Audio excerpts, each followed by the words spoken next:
Muito bem, bom dia, bom dia. Vamos voltar para cá? Eu falei com vocês semana passada, vocês já pegaram essa parte ou não? Ou foi com outro grupo? Vocês ainda não tiveram isso não, né? O que é o homem? É uma pergunta filosófica, ou seja, antropológica. Já ouviram esse palavrão? Antropologia. Antropologia é uma palavra de origem grega que significa estudo sobre o homem. Evidentemente, quando a gente fala homem, a gente fala homens, mulheres, gays, lésbicas, simpatizantes, ou seja, todas as pessoas que compõem esses gêneros todos que fazem parte hoje da nossa civilização. Então, quando eu falo homem, eu me refiro ao gênero humano, de um modo geral. Então, essa pergunta, o que é o homem, é uma pergunta antropológica, ou seja, antropologia, estudo sobre o homem. E a antropologia filosófica é a pergunta da filosofia sobre o que nós somos. O que é ser homem? O que é ser humano?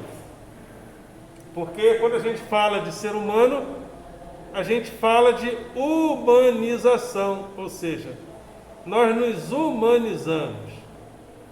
Através de que processos nós nos humanizamos?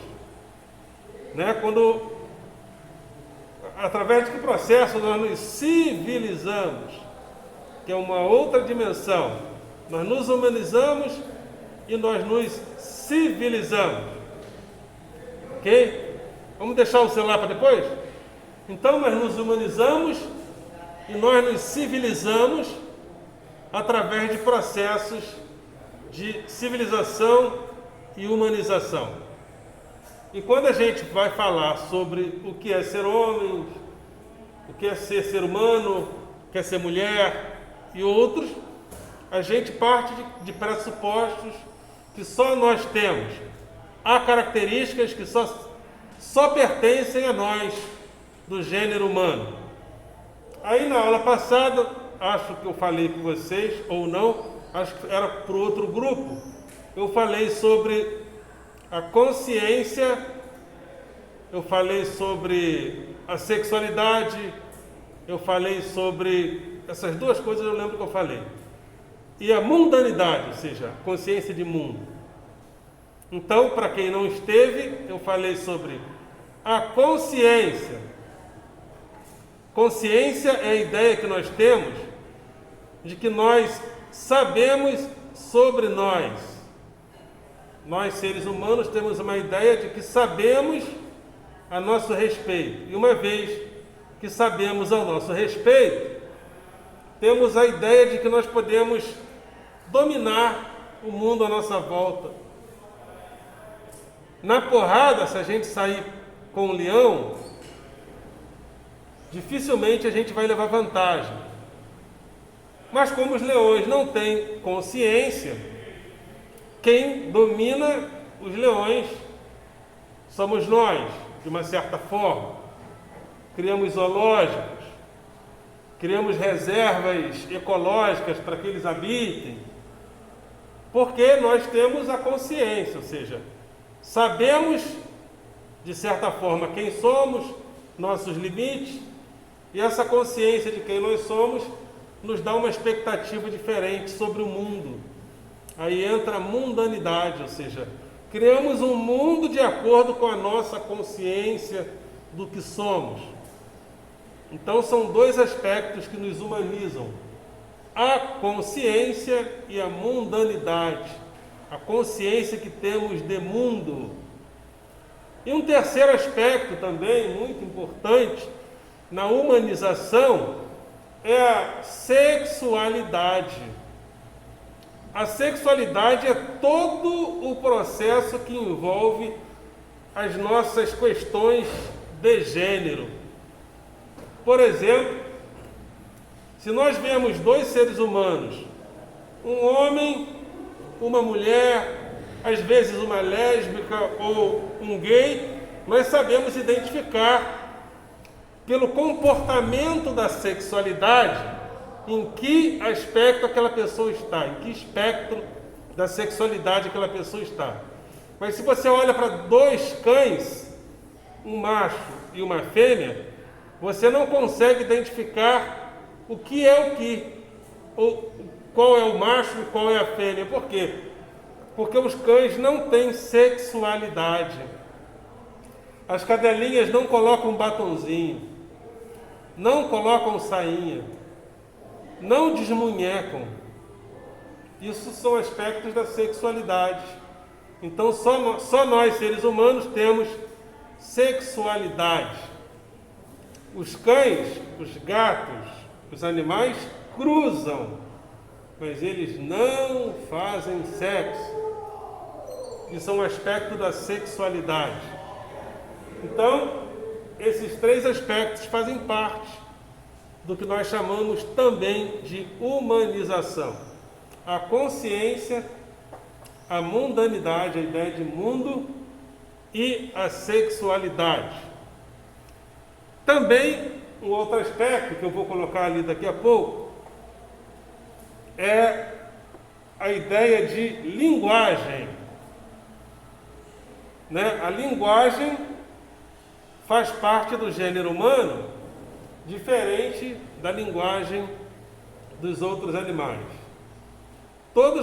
Porque juntamente com os animais nós temos uma linguagem corporal, não temos? A linguagem corporal é uma parte da linguagem. Se você está querendo se aproximar de uma pessoa e a pessoa está de braços cruzados assim, desiste, você não vai conseguir nada, Porque quando a pessoa está de braços cruzados, é porque ela está fechada para você. Quando a pessoa está de braços cruzados, ela está fechada para você. Agora, se ela sorri, passa a mão no cabelo, pode ser que ela esteja se abrindo para você.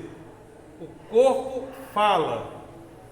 Então, não só o ser humano, mas os animais também falam através do corpo. Teu cachorrinho, quando você chega, você fica uma semana fora. Quando você chega, a linguagem corporal dele é que ele está satisfeito com a sua chegada. Quando você vai, ele tem uma linguagem corporal de tristeza com a tua ida. Então a linguagem corporal faz parte de todos os gêneros, praticamente da maioria dos seres vivos, sobretudo os mamíferos. Mas o ser humano tem um tipo de linguagem diferente, que faz parte da linguagem do ser humano. A linguagem de signos, eu vou escrever tudo isso, eu só estou dando uma introdução. A linguagem de signos, a linguagem de símbolos e a linguagem de sinais. A linguagem de signos é tudo aquilo que dá significado a uma coisa. Se você escreve a palavra casa é um signo, porque ela significa casa. Aí, através da palavra casa, você lembra de tudo que uma casa, você vai lembrando de tudo que uma casa possa ser ou ter. Uma casa representa o quê? Aconchego, descanso, mobília, família, ou seja, tudo aquilo que se reúne numa casa. Mas essa palavra tem um significado, que é a palavra casa, ou seja, casa, com todos os seus significados, com todos os seus sentidos, com todas as suas representações, tem um significado na palavra casa. Outra linguagem é a linguagem de símbolos. O símbolo, ele é um traço que representa os sentimentos de um grupo. social. Por isso que a gente fala que a Anitta é um símbolo sexual. Por quê? Porque a Anitta representa muitas coisas que as meninas querem ser. Bonitas, gostosas, famosas, poderosas. Então a Anitta ou não é um símbolo sexual? Acho que é, né? A Anitta é considerada um... Mas tem outras, é que eu estou meio por fora de quem são os símbolos de hoje, né? Mas tem também Pablo Vittar, não é isso? Que é um símbolo sexual para muita gente. Então, o símbolo, ele representa o sentimento de um grupo. Então, se um grupo quer ter poder, você tem uma Ferrari vermelha de 3 milhões de dólares, representa, é símbolo de poder. Um carro bonito, um carro do ano simboliza o poder. E tem também a linguagem de sinais, que é a linguagem que você, ao vê-la, você sabe o que você vai fazer. Você está no trânsito, sinal vermelho, para. Sinal verde, caminhe. Essa é a linguagem de sinais.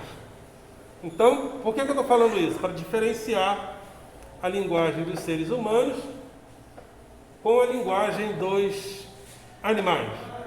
Juntamente com os outros animais, nós temos a linguagem corporal. Mas, como somos seres humanos, temos a linguagem de signos, a linguagem de símbolos e a linguagem de sinais. Outro aspecto que a gente vai ver também é a cultura. Cultura é uma característica nossa, porque só nós cultivamos valores. Os outros seres não cultivam valores. Se você deixar o cão a si mesmo, o cão de 1000 anos atrás vai ser mais ou menos o mesmo cão de hoje, com adaptações do meio ambiente, no máximo. Mas nós, seres humanos, não. Nós damos sentido à vida, ou seja, nós cultivamos valores. Valores sociais, valores afetivos, valores sentimentais, valores do conhecimento. Então, a palavra cultura vem do grego paideia, que significa a educação do homem, do ser humano, e do latim colere, que significa cultivo, cultivo de valores. Então, só nós, seres humanos, cultivamos valores. E um outro aspecto nosso é a sociabilidade. Os chimpanzés se reúnem em grupo, mas não têm o mesmo tipo de sociabilidade que nós temos. A nossa sociabilidade ela é mais complexa do que a sociabilidade dos chimpanzés. Porque, dado o número de sentidos que nós damos à realidade, e a maneira como um grupo influencia o outro, Nós somos grupos que influenciam um ao outro através de traços das culturas. Nós estamos aqui hoje estudando filosofia. Por quê? Porque os gregos, lá no passado, começaram a estudar filosofia. Isso foi transferido de geração para geração, chegou até a gente. Então, o que é o homem? É todas essas coisas e mais algumas outras. E outras cocitas mais, que a gente vai ver. Então, vou fazer umas anotações aqui, para a gente fixar. Comigo é a primeira vez que vocês estão tendo esse tema, né? Então, vou começar desde a consciência, a sexualidade e a mundanidade. Então, o que é o homem? É uma pergunta antropológica. Antropologia significa estudo sobre o homem. E antropologia filosófica é a parte da filosofia que pergunta o que é o homem, ou seja, o que é o ser humano. Então, cuidado com o sexismo. Essa palavra, o que é o homem, não é apenas em relação ao sexo masculino, mas é em relação à humanidade, de um modo geral.